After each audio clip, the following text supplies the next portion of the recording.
अस्सलाम वालेकुम नाज़रीन, प्रोग्राम हादी सेहत में वेलकम। मेरा नाम हकीम नासिर अली मिन्हास है। उम्मीद करता हूँ आप सब खैरियत से होंगे। नाज़रीन, आज आपको जिस मर्दाना बीमारी के बारे में बताऊँगा वो है वेरिकोसील। वेरिकोसील क्या है, इसके कितने ग्रेड्स होते हैं, इसके असबाब और अलामात क्या हैं और तिब में इसका इलाज क्या है। वेरिकोसील एक ऐसा मर्ज़ है जिसकी वजह से बहुत से मर्द बांझपन का शिकार हो जाते हैं और औलाद पैदा करने के काबिल नहीं रहते।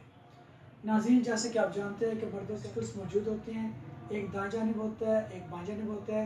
ये टेस्टिकल्स एक थैली के अंदर मौजूद होते हैं जिसे हम स्कॉटम कहते हैं। वेरिकोसील से मुराद टेस्टिकल्स के गिर्द जो स्कॉटम के साथ वेन्स होती है उनका फूल जाना है। स्कॉटम से मुराद इंसानी जिस्म की वो थैली टेस्टिकल्स मौजूद होते हैं। ये मर्ज ज़्यादातर लेफ्ट टेस्टिकल्स में होता है। वेरिकोसील की एक काफ़ी कम्प्लेक्स टर्म है। इंसान के रिप्रोडक्टिव सिस्टम में टेस्टिकल्स शामिल होते हैं। ये टेस्टिकल्स के गिर्द ढीली स्किन स्कॉटम में मौजूद होती है। इन टेस्टिकल्स में रिप्रोडक्टिव सेल्स यानी कि स्पर्म्स बनते हैं। इन्हीं टेस्टिकल्स में टेस्टोस्टेरोन भी पैदा होते हैं।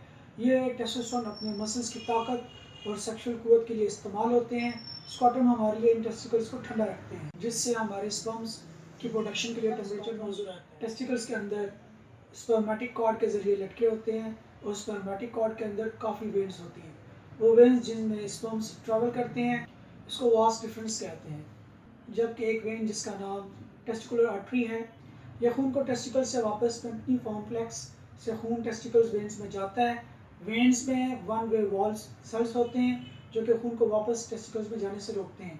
जब टेस्टिकल वेन्स में मौजूद ये वॉल्व डैमेज हो जाते हैं, ये काम सही तरह अंजाम नहीं दे पाते, जिसकी वजह से खून वापस टेस्टिकल्स को जाना शुरू हो जाता है।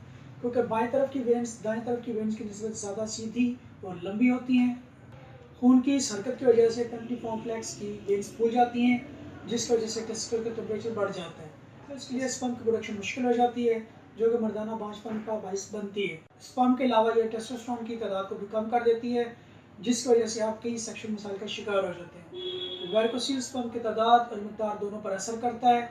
टेस्टिकल्स को एक खास मकसद के तहत जिस्म से बाहर रखा गया है क्योंकि इंसानी जिस्म का दर्जा हरारत ज़्यादा होता है जबकि इसके मुकाबले में टेस्टिकल का दर्जा हरारत बाकी जिस्म से 1 से 2 सेंटीग्रेड कम होता है। नाज़रीन, आप बात करते हैं वेरिकोसील के ग्रेड्स के बारे में।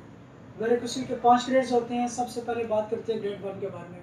ग्रेड 1 वेरिकोसील में जोर लगाने पर टेस्टिकल्स में नसों के अंदर खून का दौरानिया रिवर्स नहीं होता। अगर लेटने या खड़े होने पर दोनों सूरतों में वेरिकोसील नज़र ना आए और ना ही मालिश को महसूस हो तो वो ग्रेड 1 वेरिकोसील है।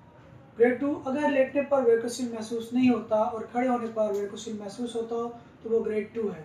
ग्रेड 3 अगर लेटने और खड़े होने दोनों सूरतों में वेरिकोसील महसूस हो तो वो ग्रेड 3। अगर वेरिकोसील की वेन्स में सोजन है, अगर लेटने या खड़े होने पर दोनों सूरतों में वेरिकोसील की जो वेन्स हैं अगर इनका डायमीटर 2 mm से ऊपर है वो वेरिकोसील ग्रेड 3 या 4 है।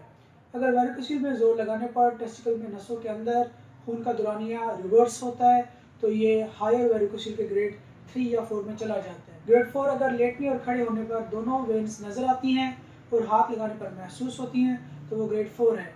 ग्रेड 5 अगर टेस्टिकल का साइज छोटा हो गया तो इसको ग्रेड 5 कहा जाता है। ऐसी किसी भी सूरत में फ़ौरन अपने स्पर्म का टेस्ट करवाएं या फिर टेस्टोस्टेरोन लेवल चेक करवाएं।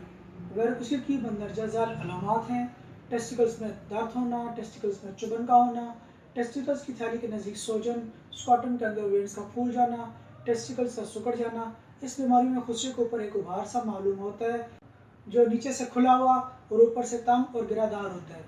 मरीज़ चिड़चिड़ापन का शिकार हो जाता है, मरीज़ डिप्रेशन में चला जाता है। वेरिकोसील के असबाब के बारे में बात करते हैं।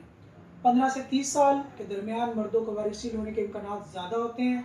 जो मर्द ज़्यादा वज़न उठाते हैं उनको ये मर्ज ज़्यादा होता है। ज़्यादा वज़न उठाने से बाईजानिब की टेस्टिकल की वेन्स पर ज़्यादा इफेक्ट होता है। गुर्दे की खराबी, मैदे की खराबी, कब्ज़, बवासीर, खून का गाढ़ापन या खून में कोलेस्ट्रॉल का बढ़ जाना, तम्बाकू नोशी, सिगरेट नोशी, शराब नोशी। ऐसे लोग जिनको मोटापे की बीमारी होती है उनको ये मर्ज हो सकता है। वो लोग जो जिगर के किसी मर्ज में मुब्तला हो उनको भी ये बीमारी वेरिकोसील की वजह से लो स्पर्म काउंट भी डेवलप हो जाता है। इस वजह से ओलिगोस्पर्मिया डेवलप हो सकता है और बाज़ औक़ात ऐसा भी होता है कि जीरो स्पर्म काउंट यानी कि एज़ोस्पर्मिया भी डेवलप हो जाए। नाज़रीन, मैं आपको ये कहना चाहूँगा कि वेरिकोसील का तरीका इलाज नहायत मौसर और पुरअसर है जो कि वेरिकोसील को मुकम्मल ख़त्मा कर देता है। कुदरती तरीका इलाज ये ऐसा इलाज है जिसके तीन हैं। हादिद वाहना पर मेडिकल रिपोर्ट्स की मदद से मरीज़ में मर्ज़ की तशख़ीस की जाती है और मरीज़ में वेरिकोसील की नोयत को मालूम किया जाता है। हादिद वाहना पर बगैर ऑपरेशन वेरिकोसील का 100% इलाज मुमकिन है। حادی دواخانہ پر ویریکوسیل کے اصل اسباب کو نظر رکھ کر اس کا علاج کیا جاتا ہے۔ ویریکوسیل کے علاج کے بعد اولیگوسپرمیا اور نیکروسپرمیا کی بیماری سے نجات حاصل ہو جاتی ہے۔ تو پھر آج حادی دواخانہ پر تشریف لائیں اور مکمل یقین کے ساتھ اپنا علاج کروائیں۔ اللہ حافظ۔